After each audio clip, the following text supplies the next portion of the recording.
이상한 여론조사 때문에 당이 굉장히 지금 혼란스러운 것 같아요. 누가 했는지 진짜 일부에서 이야기하듯이 어떤 비선 조직에서 한 것인지 정말 매우 우려스럽습니다. 그 결과가 뭐 하나도 수치를 안 가르쳐주다. 박용진은 갑자기 네가 꼴등이야. 너 하위 10%야. 아니 왜요? 어떻게 된 건데요? 근데 뭐 학생이 자기 성적을 통보받았는데 시험지 답안지 이런 거 안 보여줘요. 감춰요. 네. 국민의 선택을, 당원의 선택을 왜 그렇게 폄하하는 것입니까? 비명이라서 손해를 피해를 보고 뭐 지명이라서 이익을 보고 이렇게 보시면 전혀 안 되는 것이죠. 정말 오랜만에 작년 총선 이 공천 과정의 영상을 본 이유는요. 이 얘기 때문입니다. 이번에 민주당의 대선 경선 여론조사를 하는 업체 가운데 한 곳이 이 작년 총선 과정에서 이른바 비명 횡사 논란이 있었던 업체의 후진인 걸로 드러나면서 당내 반발이 격화되고 있습니다. 구자영 부장님. 네. 지난번에도 많은 논란거리 있었던 그 업체, 뭐 장소도 같고 이 여론조사 업체 대표도 같은 겁니까? 네, 이제 이름은 달라졌지만 예. 실제로 그 업체가 활동하는 주소지라든지 그 업체를 운영하고 있는 대표이사가 같은 인물이기 때문에 예. 사실상 지난 총선 때 논란이 됐던 똑같은 업체 아니냐, 이런 논란의 중심에 서 있는 것입니다. 이번에 그 더불어민주당의 대선 후보를 선출하는 방식은 ARS 여론조사 4곳에서 이 집계를 하도록 돼 있습니다. 일반적으로 예. ARS라고 해서 뭐 틀리다 옳다 이렇게 볼 수는 없습니다만 응답률이 지나치게 낮을 경우에는 객관적이고 공정하지 않을 수 있다. 이런 공정성 시비가 부를 수가 있습니다.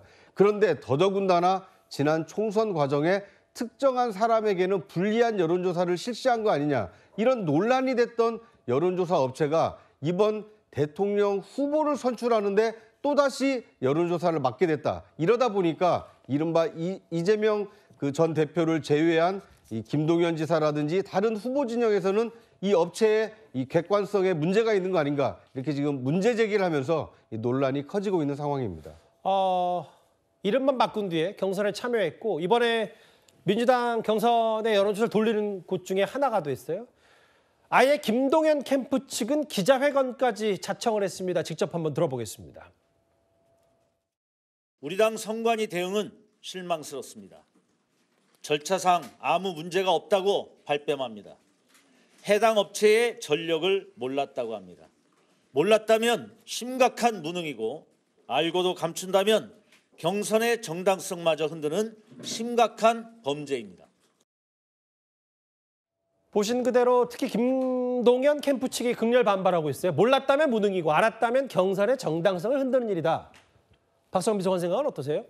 근데 일단 그렇게 단정할 수는 없을 것 같아요. 그러니까 김동연 후보 측에서 제시하는 것처럼 이 업체를 선정하는 과정에서 어떤 문제가 있었다라고 보기에는 좀 애매한 것이 예. 일단 뭐 지난 총선 때 논란이 있었던 것은 인정을 해야겠죠. 하지만 그 뒤에 이 민주당 측 입장을 보면 총선 훨씬 이전부터 사실은 당 여론조사 용역에 참여를 해왔던 업체인 것이고 심지어 이번 대선 경선 과정 가운데에서 여론조사 업체로 선정된 것은 그냥 단일하게 지원을 해서 이렇게 뽑아서 한 게 아니라 5개의 업체 중에서 추첨을 통해서 선정된 바가 있다. 그리고 최근에 있었던 어떤 보궐선거 과정에서도 여론조사 용역을 수행한 바가 있기 때문에 지금 와서 어떤 문제를 삼는 것이 좀 애매하지 않나라는 게 제 개인적인 생각입니다.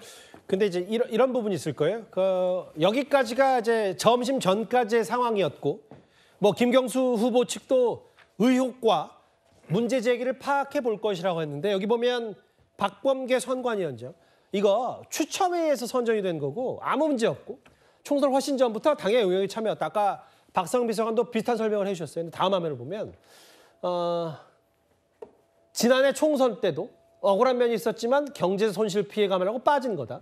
김기흥 대변인님. 이게 이런 게 있잖아요. 이게 몇 차례 이제 이런 논란과 구설에 있으면 굳이 오해를 불러일으키기 좀 피하기 위해서 경선이라는 건 정말 선거는 공정해야 되니까 이걸 빠질 수도 있는데 빠지는 여부를 당 선관위에게 듣지 못해 또 그럴 생각도 없다. 이게 조금 전 알려진 이 여론조사 업체 입장이거든요. 사실 뭐 저번에 이 여론조사 업체를 통해서 이제 비명 행사가 이뤄졌다는 게 비명계의 주장이고요. 국민들이 바라보는 시선입니다. 그렇다면 그때 당시 당대표였던 이재명 대표가 내용을 좀 알아보겠다 얘기를 했거든요.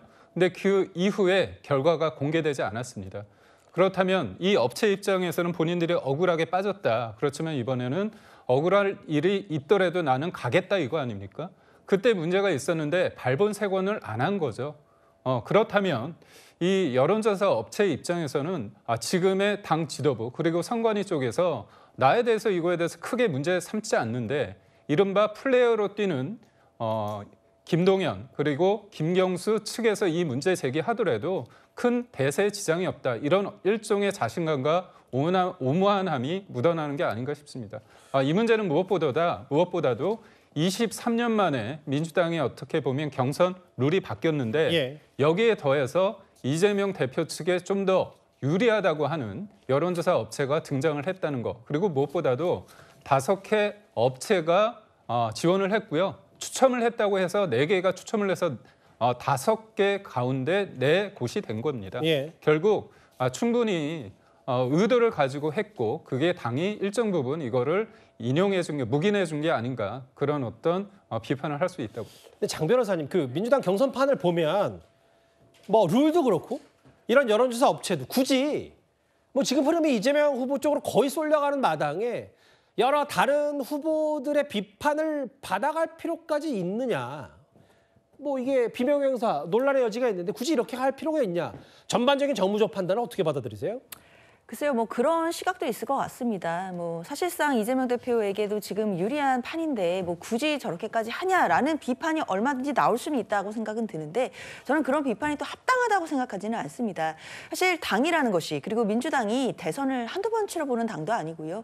당연히 내부적으로 시스템도 있고 또 특별 당규도 있습니다. 그 당규에 맞춰서 경선과 관련해서 업체를 선정하는 부분이 이번이 처음도 아니거든요. 관련돼서의 나름대로의 매뉴얼도 있고 기존에 해오던 선례들도 있습니다.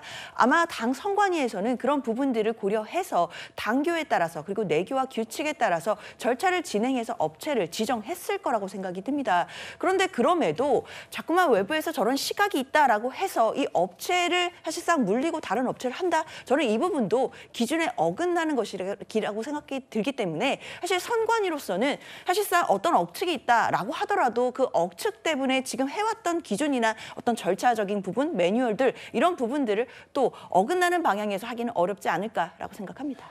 이재명 후보는 일단 이런 여러 논란과는 좀 한 발 비껴서 본인의 이제 본격적인 대선 행보, 특히 문화 행보를 이어가고 있습니다. 오늘 화면 저희가 준비했습니다. 진짜 후회 안 하지? 나는 내 19년 인생 중에 나는 무조건 서울놈한테 시집갈 거야. 섬놈한테는 절대. 네버! 신혼부부. 큰 시인이 될 것 같아. 큰 시인. 반지 꼈어. 반지 끼면 땡이야. 오빠랑 살면 도안이면 개잖아. 아이 안 가지! 하도 유명하다 그래서 제가 그걸 한번 봤어요. 보다가 이제 정말 제가 폭삭 빠져가지고 그걸 봤는데 눈물이 너무 많이 나가지고 그 아내한테 들키면 안 되잖아요. 이 경상도 사람들은 눈물 들키면 안 된다고 생각하잖아요. 그래서 몰래 우느라고 정말 고생했는데 이게 바로 문화의 힘이라고 할 수 있겠습니다.